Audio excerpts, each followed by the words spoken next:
আসসালামু আলাইকুম viewers, Tupkhana village exploring part 2 আপনার সামনে তুলিয়া ধরমু।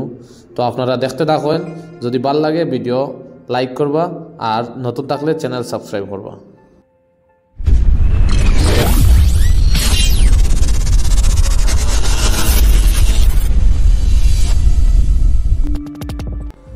তুপখানা উত্তর গ্রামও একটা এমই স্কুল আছে, যে স্কুলের নাম হাজি আব্দুল মুতলিব এমই স্কুল। এই স্কুলের মধ্যে আমি পড়াশোনা করছি, ক্লাস 5 থেকে লাগাইয়া ক্লাস 8 পর্যন্ত এই হাজি আব্দুল মুতলিব এমই স্কুলে আমি পড়াশোনা করছি। খুবই ভালো স্কুল, টিচার্স তারাও খুব ভালো আসলা, বা বর্তমানেও যারা টিচার্স আছেন খবর পাইছে তারা খুব ভালো। আর আগর কিছু টিচার্স আসছেন যারা এখনও দেখতে পাই যাওয়া আসাত। এই যে যারা স্টুডেন্টস দেখতে পাইরা তারা জানরা না যে তারার জিন্দগির গোল্ডেন ডেজগুলা এখানে স্পেন্ড করা, আর এই দিনগুলা ঘুরিয়ে আইতো না তারা লাগিয়া, তারা তো এটা জানরা না। ও যে খালা গেইটালা যে বাড়ি দেখতে পাইরা, এটা নুরুলোর বাড়ি, আমার ছোটোবেলার বন্ধু। এ বর্তমানে ব্যবসা করে, মাসিমপুর গিফটের দোকান আছে, আর বিয়া শাদী করে লিছে, আমার ইনভাইট করতে ভুলে গেছে। তো বন্ধু বড় লোক হয়ে গেছে লাগিয়া বন্ধু বান্ধব ফাউরে লিছে, কিছু না, তো বন্ধু। একটা জিনিস আপনারা লক্ষ্য করলে দেখতে পাইবা যে এখানে জনবসতি এত ঘন, ঘর বাড়িগুলা এত ঘন, মধ্যেখানে কোনো গ্যাপ নাই, কোনো খোলা জায়গা নাই। যত খালি মাঠ আসলো এগুলোও ভরে লিখলাম মানুষের ঘর বাড়ি বানাইয়া। এই যে যেটা ঘর দেখতে পাইবা আপনারা, এটা আমার 13 বছরের বাসস্থান। আমি প্রায় 13 বছর সময় এই ঘরের মধ্যে স্পেন্ড করছি মাসির লগে। বর্তমানে মাসি নাই, আমিও আমার বাড়িতেই গেছি। এই ঘরগুলা খালি পড়িয়া রয়েছে। ঘরটা খুব পুরানা, খাট দেওয়া বানাইল। আর এই যে দেখেন ঘরের মধ্যে একটা হরিণের শিং লাগাইলাস, আর একটা আসিল ওই সাইডের কোটাত, এটা নাই হয়ে গেছে গিয়া, অনেকে নিচুন গিয়া, আর একটা লাগাইলাছে।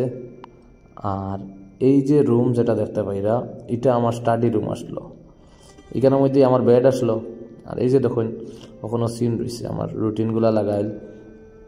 এই যে কিতার ডেট লেখলাম জানি না। আর এটা আমার আরিয়াবর্ত জুনিয়র কলেজ অফ সায়েন্স, মানে আমার এইচএসের কলেজের হলিডে লিস্ট। আর এখানেও পিরিয়ডিক টেবল টাঙ্গাইয়া রাখা। এরপরে দেখো স্লিপ 6 আওয়ার্স পার নাইট, এই যে আমার রুটিন, মর্নিং নাইট রুটিন, এগুলা ফলো করতাম না, এমনি লাগাইয়া রাখা। আর এই যে এখানের মধ্যে ছবি লাগাইল। আর এই যে জানলা, এদিকে খোলা জায়গা আছে, যদিও লাগা করো তারা ওয়াল রিলেশন ঘর বানাই লিছেন। এদিকে আর এখন মুক্ত বাতাস নাই, আর বাতাসের দরকারও নাই, কারণ ঘরে কোনো মানুষ নাই। এই যে দেখুন ঘরের আর্কিটেকচারগুলা। এই ঘরটা পরে আমরা ইন্দিরা আবাস পাইছিলাম। তো ইন্দিরা আবাস সরকারি টাকায় কমপ্লিট হয় না, তো আমার পকেট থেকে বেতন টাকা লাগাইয়া ঘরটা কমপ্লিট করছিলাম। ভাবছিলাম মাসি থাকবা, নিজেও থাকবো, কিন্তু ঘর কমপ্লিট হইল, মানুষ নাই, মাসি দুনিয়া ছাড়িয়ে গেল গিয়া। এখন আপনারা দেখাইমু যে আমরা ঘর বরাক নদীর সমান পাশে। এই যে ঘর থেকে বারইয়া মাত্র একটু জায়গা গেছি, যাওয়ার পরেও দেখবা নদী আই যাব। ওই যে একটু জায়গা, এরপরে নদী, মানে একদম নদীর পারও। ফ্লাড করলেও উঠানো জলাই যেত, ওলা কন্ডিশন আছিল। আর ঠান্ডা বাতাস, গরমের দিনে খুব আরাম। আর এই যে সবজি ক্ষেত, এই যে বাঁশঝাড়, পাখির কিচিরমিচির আওয়াজ, কিন্তু মানুষ নাই।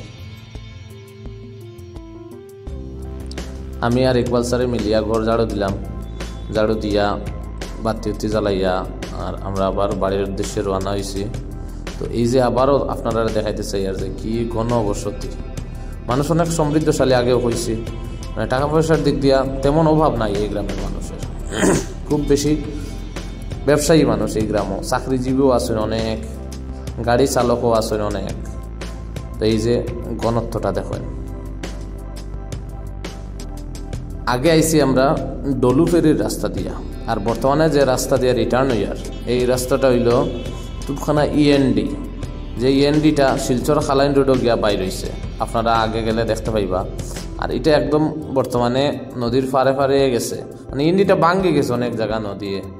তো ওই দেখবা এই জায়গাটা ভাঙছে, পরে আমরা এদিকে কমরুল ভাইয়ের বাড়ি বাই রাস্তা দিয়েছেন, তাই অনেক ভালো মনের মানুষ, তাই নিজের বাড়ির বের সরাইয়া নিচে দিয়ে রাস্তা দিচ্ছেন, কাজ হয়েছে, রাস্তা বনছে। বর্তমানে আমরা আছি তুপখানা পশ্চিম গ্রাম। তুপখানা উত্তর গ্রাম আর পশ্চিম গ্রামও 100% মুসলমান মানুষের বসবাস। এখানের মধ্যে মসজিদ আছে, 4টা, উত্তরগ্রাম, দক্ষিণ গ্রাম আর পশ্চিম গ্রাম মিলে মসজিদ আছে 4টা, আর সব মুসলিম মানুষ। এই যে পাশে দেখতে পাইরা বড় একটা কবরিস্তান, এটা তোপখানা পশ্চিম গ্রামের। এখন আমরা বাইর হয়েছি তোপখানা এন্ডির মুখ, যেটা এন্ডির মুখও হয়। তো এই যে এটা শিলচর খালাইন রোড, আর এখানের মধ্যে একটা রেস্ট হাউস আছে, এই জায়গার নামও তোপখানা এন্ডির মুখ। তো আজকের ব্লগ এখানে শেষ। আশা করি সবার ভালো লাগছে। ভালো থাকুন, সুস্থ থাকুন। আসসালামু আলাইকুম।